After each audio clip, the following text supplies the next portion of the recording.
오늘 아침 하나님 말씀 마가복음 15장 42절로 47절 우리가 한번 한 목소리로 같이 읽겠습니다. 이날은 준비일 곧 안식일 전날이므로 저물었을 때에 아리마대 사람 요셉이 와서 당돌이 빌라도에게 들어가 예수의 시체를 달라 하니 이 사람은 존경받는 공회원이요 하나님의 나라를 기다리는 자라. 빌라도는 예수께서 벌써 죽었을까 하고 이상히 여겨 백부장을 불러 죽은 지가 오래냐 묻고 백부장에게 알아본 후에 요셉에게 시체를 내주는지라. 요셉이 세마포를 싸서 예수를 내려다가 그곳으로 싸서 바위 속에 판 무덤에 넣어두고 돌을 굴려 무덤 문에 놓음에 막달라 마리아가 와서 요셉의 어머니 마리아가 예수 든 것을 보더라. 아멘. 새롭게 하는 말씀입니다. 유대의 풍습에는 장례는 당일에 치르게 되어 있습니다. 그리고 죽은 다음에는 그 시체를, 더군다나 이런 그 십자가의 처형을 받은 사람들의 시체는 길에다 버려두거나 아니면 그 흰농골짜기라고 하는, 쉽게 얘기하면 쓰레기 매립자에 같은 곳에 다 내어서 갖다 버리는 게 풍습이었어요. 그런 풍습대로 하자면 지금 예수님, 그리고 원래 십자가에 매달리면 보통 한 2, 3일 이상을 사람들이 생명을 끊지 못하고 죽지 않고 살아있다가 죽게 되는데, 그러고 나서 이제 내리는데, 지금 안식일이 끼어있고 유월절이 끼어있기 때문에 많은 사람들이 빨리 시체를 내리기를 원했어요. 그래서 죽었나를 확인하려고 강도들의 그 뼈를 꺾기도 하고, 예수님은 돌아가신 것 같으니까 창으로 옆구리를 찔러서 죽은 걸 확인했거든요. 그러나서 시체를 내려야 되는데 문제가 생긴 것이 정말 예수님 시체도 내려서 갖다 버리는 그런 문제 앞에 섰죠. 그런데 오늘 아리마대 사람 요셉이 그 나머지 일을 감당을 합니다. 그런데 여기서 우리가 아리마대 사람 요셉이 누군가에 대해서 좀 자세히 알고 넘어가야 될 일이 있는 것이, 첫째는 부자였고요. 그리고 공회원이었는데, 사내들인 공회원 우리 이야기 많이 하는데, 공회의 그 멤버가 70명이었습니다. 제사장이 24명, 그리고 장로가 24명, 그리고 이제 그 서기관이 22명, 이렇게 해서 70명이 그 공회원이 되고요. 모든 마지막 그 최종 법률적인 판단이나 심지어는 누구를 때려라든가 매를 쳐라든가 이런 것에서부터 시작해서 그런 판단을 하는 그런 기구였고, 율법적인 해석도 하는 기구였어요. 그러니까 공회원이 된다는 것 자체는 이스라엘 자체에서 정말 대단히 높은 자리에 있는 사람들을 이야기해요. 예수님 앞에 우리가 나온 사람 중에는 니고데모를 우리가 예수님의 제자로 이야기하거든요. 근데 아리마대 사람 요셉은 사실은 요한복음에서 보면 예수의 제자인데 드러나는 걸 두려워했다, 이런 얘기도 해요. 그렇게 하고 부자였고 또 많은 사람들에게 존경받는 사람이고, 오늘 본문에서처럼 하나님의 나라를 기다리는 사람이었다 이야기합니다. 예수의 시체를 내달라고 그래서 자기가 죽으면 묻히려고 했던 그 자기 무덤, 새 무덤을 예수님께 내드리고 장례를 제대로 예법대로 치러서 그 장례를 치러드려요. 여기에 니고데모가 거의 100파운드나 되는 모략과 유향을 가져다가 정말 제대로 그 풍습대로 장례를 치릅니다. 아리마대 사람 요셉 어떻게 됐을까요? 이 사람은 나중에 그 빌라도 행전이라고 하는 외경에 보면 결국은 예수의 시체를 훔쳐내가서 악한 소문을 했다 그래갖고 40년 징역형을 삽니다.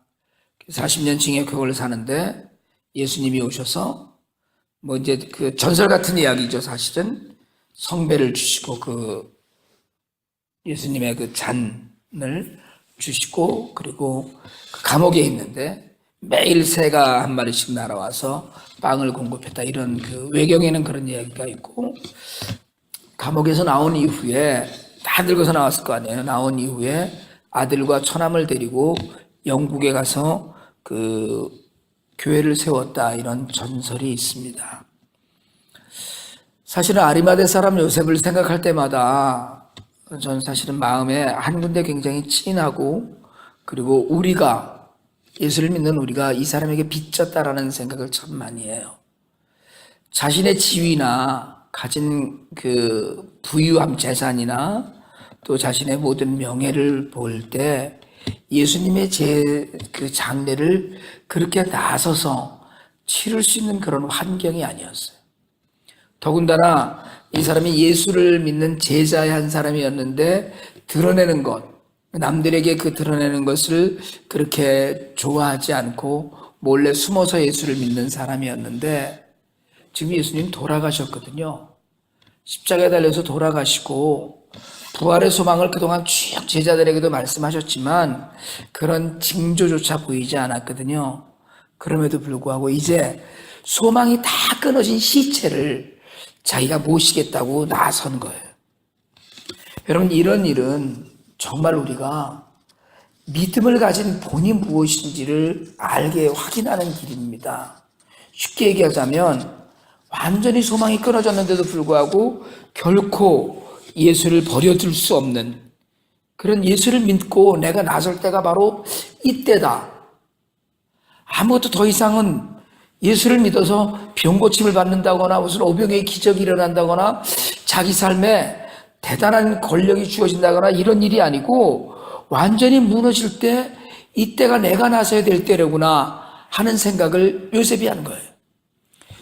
베드로를 비롯한 제자들도 도망갔고요.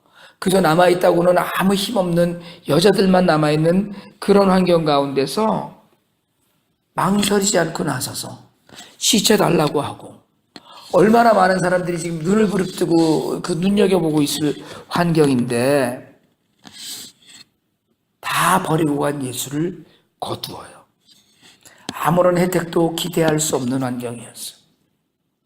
여러분, 이런 가운데 그 아리마대 사람 요셉은 많은 그 어려움이 그 삶 안에 있을 것을 예상하면서도 하나님의 그 마지막 가시는 길을 자신의 손으로 해드린 영광스러운 사람이 되었습니다.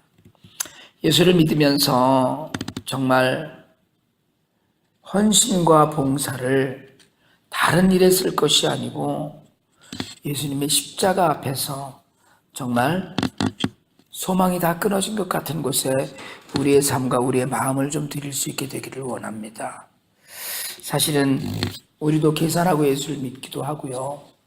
우리도 정말 내가 뭐 그런 일에 나서야 되나 싶은 일들도 많이 있어요. 그런데 내가 나서지 않으면 안 될 일들이 우리에게 생깁니다. 오늘 저는 정말 아리마대 사람 요셉에게 우리 모두가 빚졌다라고 생각하는 사람이에요. 오늘 이 아리마대 사람 요셉이 자신의 권세와 자신의 부와 자신의 명예와 그동안에 쌓아왔던 가문의 모든 것들을 다 버리고 분명히 어려움이 앞으로 닥칠 것을 알고도 예수의 시체를 가져다가 정중하고 정성을 다해서 그 마지막 가시는 길을 은혜로 베풀었다는 건, 여러분 정말 우리가 그 이야기했듯이 향유를 옥합을 깨서 향유를 부은 여인도 있듯이 이런 사람들로 해서 사실은 베드로나 야고보나 요한같이 그렇게 이름난 제자들이 아니고 그런 그동안에 제야에 숨어있던 제자들을 통해서 주님의 장례가 예비되고 그 장례가 치러졌다는 것, 니고데모 역시 마찬가지로 그런 가운데 하나님의 우리에게 향하셨던 사랑에 갑을 했던 것을 우리가 보면서 오늘 우리 삶을 한번 돌아보면서 나는 내가 나서야 될 때 머뭇거리고 있지 않나, 내가 하나님 나라를 위하여서 나의 마지막 가진 모든 것을 어떻게 드릴 수 있는가를 한번 돌아볼 수 있게 되기를 원합니다. 정말 그 가운데서 하나님께서 이제 우리가 예수의 사람인 것을 드러내고 우리가 손해를 보게 될 줄 알더라도 믿음의 행동을 하고 그렇게 행동으로 나서 행하면서 정말 삶을 통해서 전해진 그런 복음으로 우리 그 마태복음 5장 16절에 너희 빛을 사람들 앞에서 비추어서 그들로 너희 착한 행실을 보고 하나님께 영광 돌리라고 했듯이 모든 사람들이 우리의 삶을 보고 하나님께 영광을 돌리는 그런 삶이 우리의 삶이 되기를 주님의 이름으로 축원합니다.